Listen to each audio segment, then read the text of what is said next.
I just go forward to when I was flying the P-47, getting ready to go overseas, when my classmates realized I'd never driven an automobile. And a classmate of mine had a LaSalle. LaSalle used to be just below the Buick and the GM line.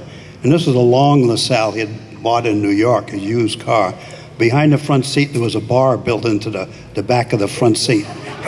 And right behind that were two jump seats that you could fold down into the floor. And then behind that was the rear seat. And that's the first automobile I drove with the stick shift on the floor. And I drove it back to the barracks, and I survived that. So. But what happened, there was a burst of flak came up, and it came off my wing about from here to that door. And I looked out, someone said flak, and I looked on there, this flak right off my wing. I said, wow, that's what flak looks like, you know, a little puff of black stuff. And I said, geez, and I kept looking, and I turned back, everybody was gone. And so I turned around to join the group, and I pulled up, and I'm trying to get back in formation, and someone said, bogey, 6 o'clock, because they dispatched two planes to engage B. And I said, hey, I'm trying to get back in formation.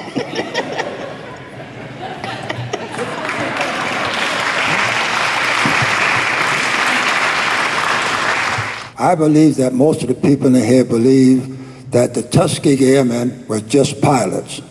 They were more than just pilots. There were navigators, which I was, bombardiers, which I was.